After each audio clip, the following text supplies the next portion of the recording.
بسم اللہ الرحمن الرحیم۔ السلام علیکم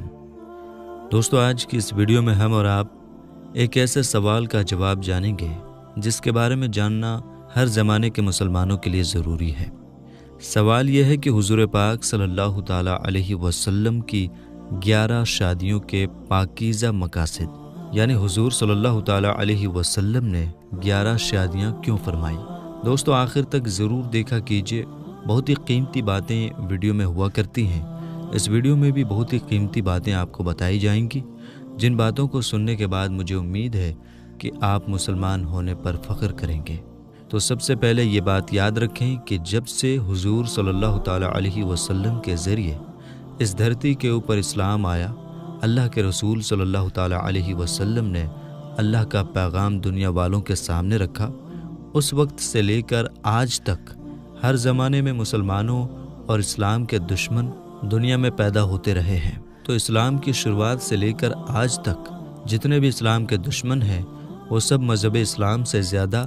حضور صلی اللہ تعالیٰ علیہ وسلم کی ذات اور زندگی کو زیادہ ٹارگٹ کرتے ہیں۔ ان دشمنوں نے ہمیشہ حضور صلی اللہ تعالیٰ علیہ وسلم کی مقدس زندگی کو نشانہ بنایا ہے اور حملہ کیا ہے۔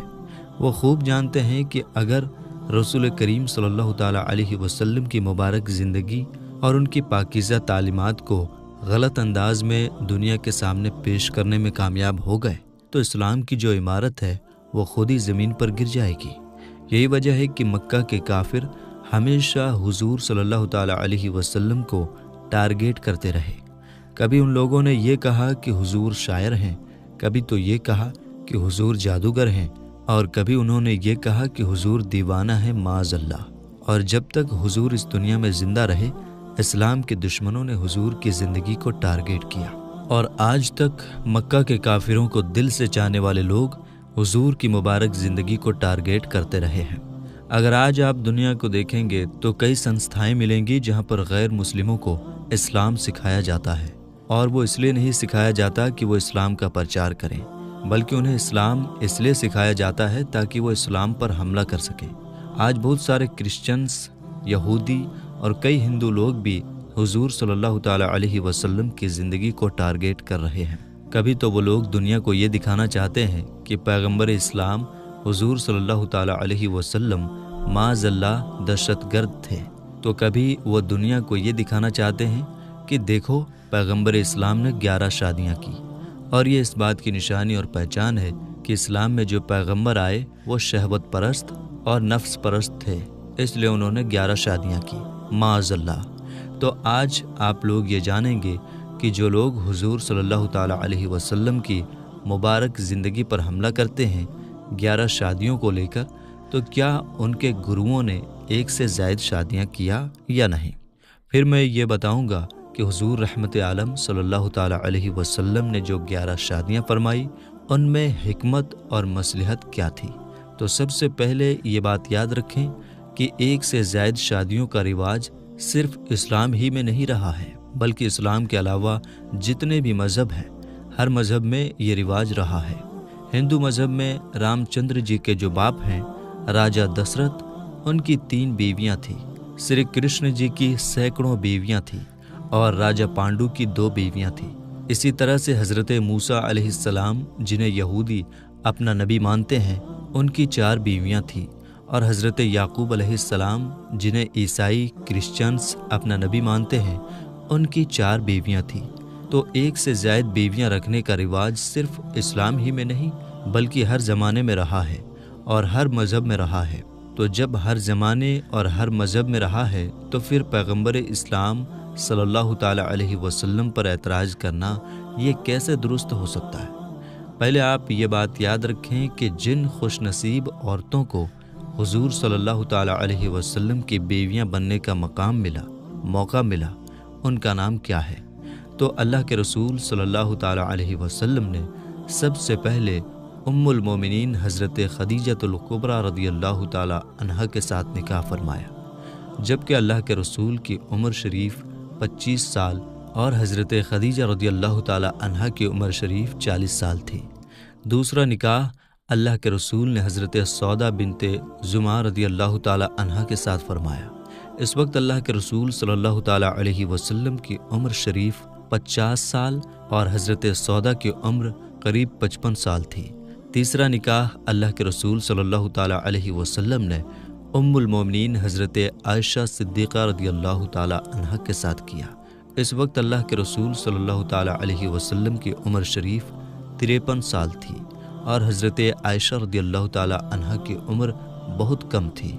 آپ یہ بات بھی یاد رکھیں کہ اللہ کے رسول نے جتنی بھی شادیاں کی ان میں حضرت عائشہ رضی اللہ تعالیٰ عنہا ہی ایک ایسی خاتون ہیں جو کنواری تھیں، باقی سب یا تو بیوہ تھیں یا انہیں طلاق ہو گیا تھا۔ چوتھا نکاح اللہ کے رسول صلی اللہ تعالیٰ علیہ وسلم نے حضرت حفصہ رضی اللہ تعالیٰ عنہا سے کیا، جبکہ اللہ کے رسول کی عمر 56 سال تھی۔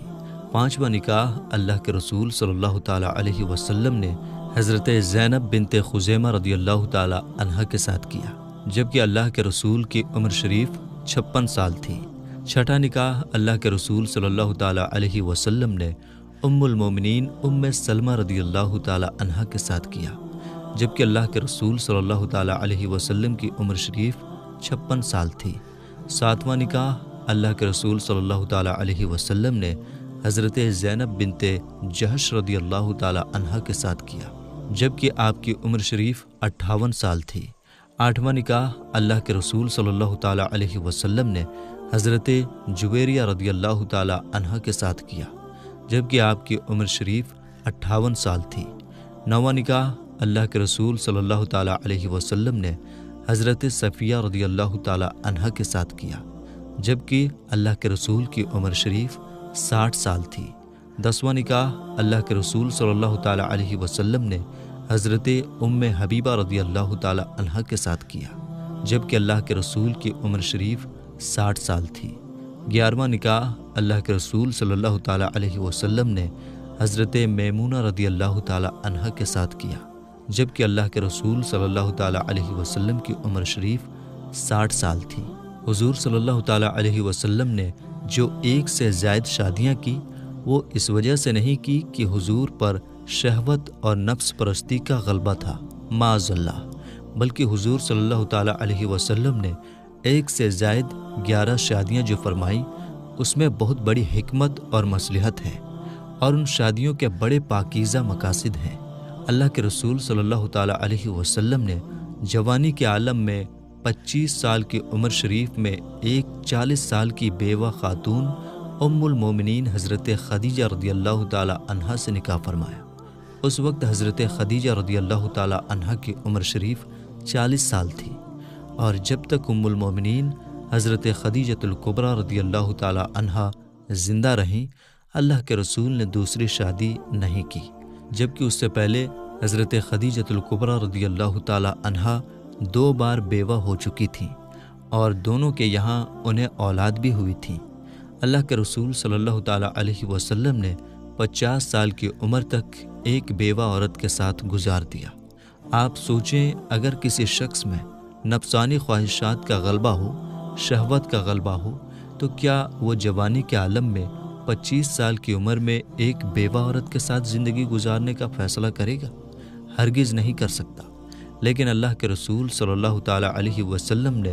جوانی کے عالم میں ایک 40 سال کی بیوہ خاتون کے ساتھ زندگی گزارنے کا فیصلہ کیا، اور جب تک وہ باحیات رہیں، زندہ رہیں، اللہ کے رسول نے دوسرا نکاح نہیں فرمایا، جو یہ اس بات کی دلیل ہے، ثبوت ہے کہ اللہ کے رسول نے ام المومنین حضرت خدیجہ کے ساتھ جو نکاح فرمایا تھا وہ شہوت کی بنیاد پر نہیں کیا تھا، نفسانی خواہشات کی بنیاد پر نہیں کیا تھا، بلکہ امت کو تعلیم دینے کے لیے کیا تھا کہ اگر تم کسی عورت سے نکاح کرو تو نکاح کے بعد تمہاری زندگی کیسی ہونی چاہیے، تم اپنے نبی کی زندگی کو دیکھ لو، تمہیں وہاں پر رہنمائی مل جائے گی،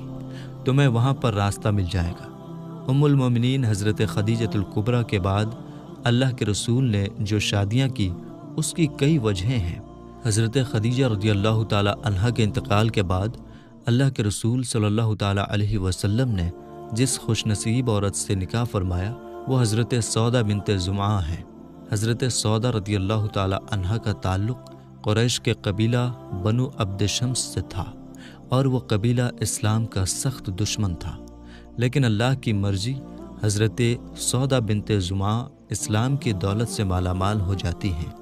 پھر کچھ دنوں کے بعد ان کے شوہر نے بھی اسلام قبول کر لیا، لیکن اللہ کا فیصلہ یہ ہوا کہ ان کے شوہر کا انتقال ہو گیا، تو حضرت سودا بنت زمعہ رضی اللہ تعالی عنہا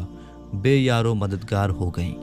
ان حالات میں اگر اللہ کے رسول صلی اللہ تعالی علیہ وسلم یہ حکم دیتے کہ تم اپنے قبیلے میں واپس چلی جاؤ تو ظاہر سی بات ہے ان کے قبیلہ والے ان کے ساتھ بڑا ظلم کرتے، کیونکہ ان کا پورا قبیلہ اسلام کا کٹر دشمن تھا اور وہاں قبیلے میں جا کر اسلام کو بچا لینا مشکل تھا۔ اس وقت حضرت سودا کی عمر 55 سال کے قریب تھی۔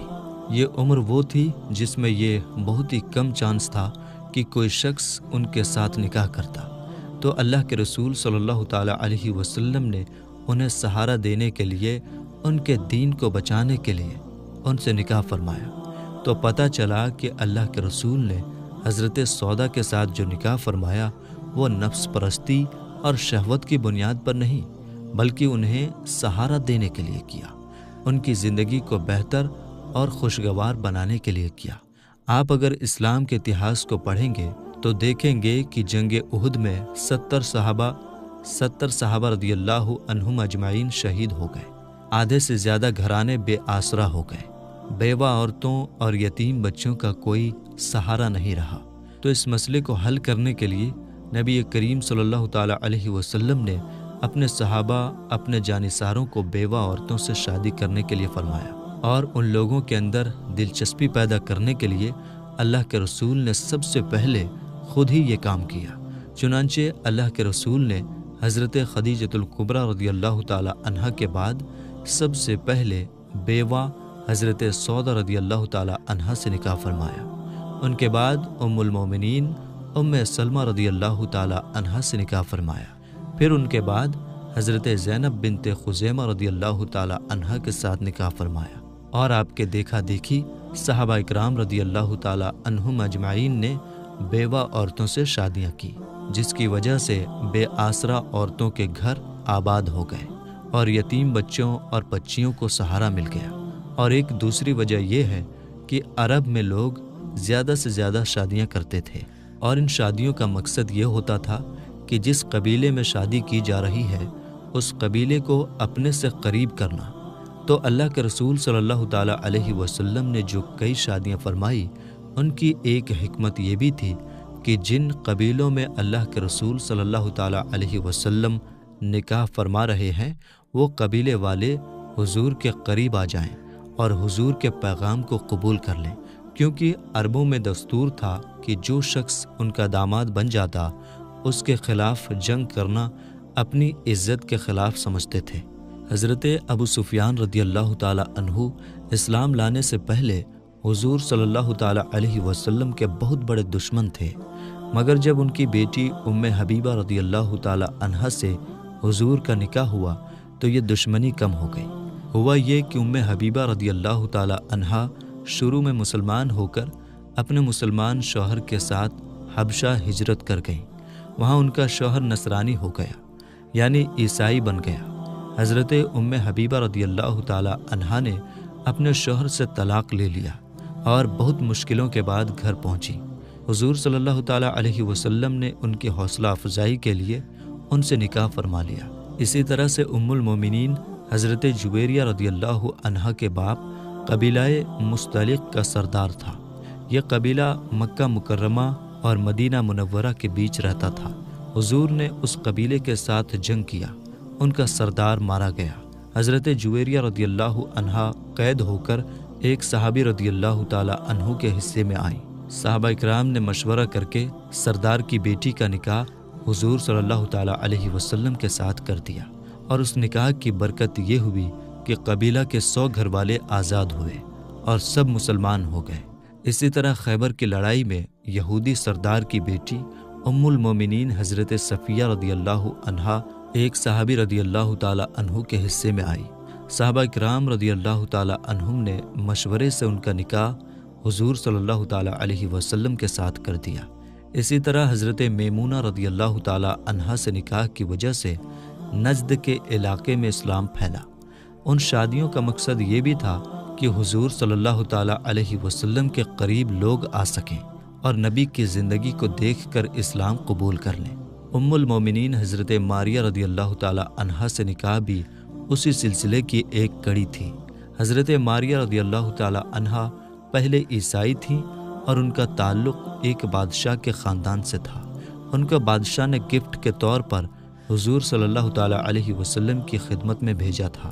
اللہ کے رسول نے انہیں قبول فرمایا۔ آپ حضرت زینب بنت جہش رضی اللہ تعالی عنہا کو دیکھیں کہ اللہ کے رسول نے حضرت زینب بنت جہش رضی اللہ تعالی عنہا کے ساتھ نکاح کیوں فرمایا؟ تو اس کی وجہ یہ ہے کہ زمانہ جاہلیت میں کئی ایسی رسمیں موجود تھیں جن کی وجہ سے بڑے سنگین اور مشکل مسئلے پیش ہوتے تھے، اور حضور صلی اللہ تعالی علیہ وسلم کے ذمہ جس طرح خدا کی زمین کو بتوں سے پاک کرنا تھا، اسی طرح ان تمام غلط رسموں کو بھی ختم کرنا تھا جن کی وجہ سے سنگین اور مشکل مسئلے پیدا ہوتے تھے۔ تو عرب میں جہاں کئی ایک رسمیں تھیں، وہیں ایک رسم یہ تھی کہ وہ کسی غیر کے بیٹے کو اپنا بیٹا بنا لیتے،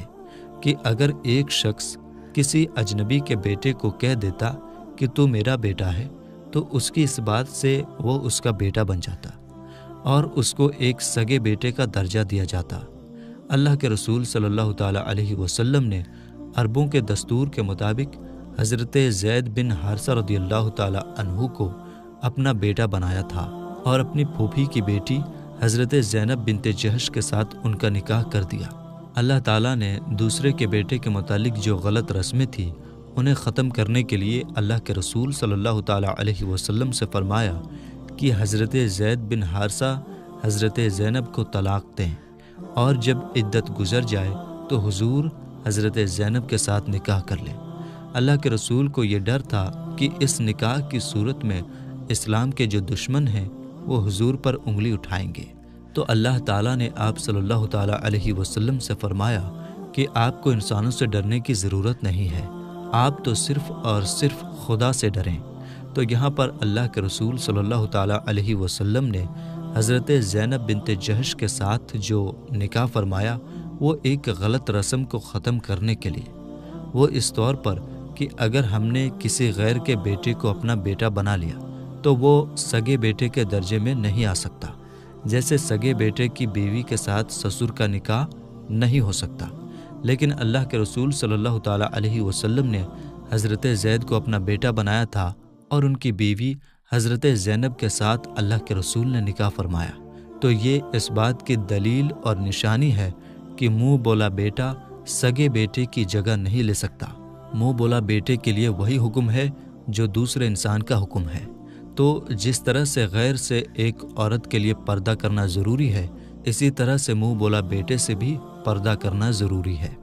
یہ بات بھی یاد رکھیں کہ اسلامی علوم کا تعلق قرآن اور نبی کریم صلی اللہ تعالیٰ علیہ وسلم کی احادیث سے ہے۔ اللہ کے رسول صلی اللہ تعالیٰ علیہ وسلم کی زندگی میں جو چیزیں پیش آئی انہی کو بیان کرنا حدیث کہلاتی ہیں۔ اللہ کے رسول نے جو فرما دیا وہ حدیث ہے، جو کہہ دیا وہ حدیث ہے، جو کیا وہ حدیث ہے، اور جو کام آپ کے سامنے کیا گیا اور آپ نے منع کیا وہ حدیث ہے۔ تو اللہ کے رسول صلی اللہ تعالیٰ علیہ وسلم کی زندگی کو محفوظ رکھنے کے لیے صحابہ اکرام کی ایک بڑی جماعت تھی،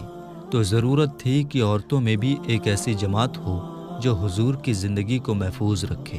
اور آنے والی نسلوں تک پہنچائے، کیونکہ بہت سارے ایسے مسائل ہیں عورتوں کے بارے میں جو عورتوں کے سامنے عورت ہی صحیح طور پر بیان کر سکتی ہیں،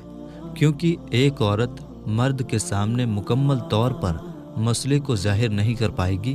اور مرد عورت کے سامنے مسئلے کو مکمل طور پر ظاہر نہیں کر پائے گا شرم و حیا کی وجہ سے۔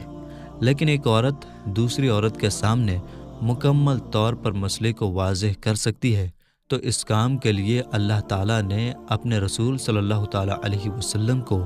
ایسی عورتیں چننے کا حکم دیا جو آپ کے دن کو بھی دیکھے، آپ کی رات کو بھی دیکھے اور آپ کی زندگی کے ہر پل کو محفوظ رکھیں اور وہ دوسروں تک پہنچا سکیں۔ اور یہ کام وہی صحیح طور پر کر سکتی تھی جو حضور کی بیوی بننے کا شرف حاصل کر لے۔ تو اللہ کے رسول صلی اللہ تعالیٰ علیہ وسلم نے ان پاکیزہ مقاصد کے لیے ایک سے زائد نکاح فرمایا، تاکہ اللہ کے رسول کی بیویوں کی ایک جماعت ہو جو حضور سے سنیں، حضور کی زندگی کو دیکھیں اور اس چیز کو وہ دوسروں تک پہنچائیں۔ اور یہ کام جس نے سب سے زیادہ کیا وہ ہے ام المومنین حضرت عائشہ رضی اللہ تعالی عنہا۔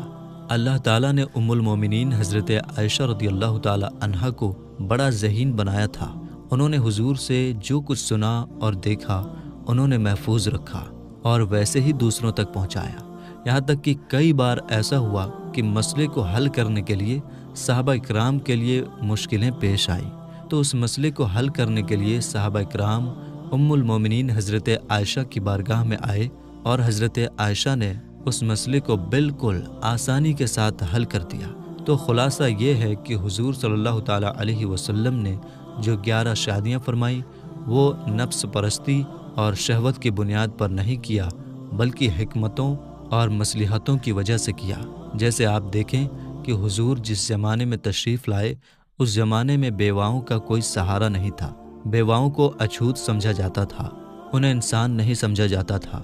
تو اللہ کے رسول صلی اللہ تعالیٰ علیہ وسلم نے بیواؤں کے ساتھ نکاح فرمایا اور دنیا کو یہ پیغام دیا کہ یہ بیوائیں بھی تمہاری ہی طرح ایک انسان ہیں، انہیں اچھوت نہ سمجھو، ان سے دور نہ بھاگو، بلکہ انہیں سہارا دو، اور اگر تم نے انہیں سہارا دیا تو یہ تمہارے نبی کی سنت ہوگی، تو تمہیں نبی کی سنت پر عمل کرنے کی وجہ سے یہاں بھی اجر ملے گا اور آخرت میں بھی اجر ملے گا۔ اور دوسری امپورٹنٹ وجہ یہ تھی کہ اللہ کے رسول صلی اللہ تعالیٰ علیہ وسلم کو عورتوں کی ایک جماعت کی ضرورت تھی جو حضور سے دین کو سیکھیں اور دوسروں تک پہنچائیں، اور یہ کام صحیح طور پر وہی عورتیں کر سکتی تھیں جو حضور کی بیوی ہوں۔ اس لیے اللہ کے رسول صلی اللہ تعالیٰ علیہ وسلم نے ان سے نکاح فرمایا۔ اور تیسری وجہ یہ ہے کہ اسلام میں حضور صلی اللہ تعالیٰ علیہ وسلم کی زندگی کو مکمل طور پر آئیڈیل بنایا گیا ہے، یعنی تمہیں تھیوری کے طور پر کچھ سیکھنا ہو تو قرآن سیکھو، اور پریکٹیکل کے طور پر کچھ سیکھنا ہو تو نبی کی زندگی کو دیکھو۔ اللہ کے رسول نے نکاح فرما کر یہ بتا دیا کہ تمہیں نکاح کا حکم قرآن میں ہے، اور تمہارا نکاح کیسا ہونا چاہیے اس کے لیے تم اپنے نبی کی زندگی کو دیکھ لو۔ تو میرے دوستو، ہم امید کرتے ہیں کہ آپ کے سوالوں کا جواب آپ کو مل گیا ہوگا۔ اگر ویڈیو ایک بار میں آپ کو سمجھ میں نہیں آتی ہے تو آپ 2-3 بار دیکھ لیں۔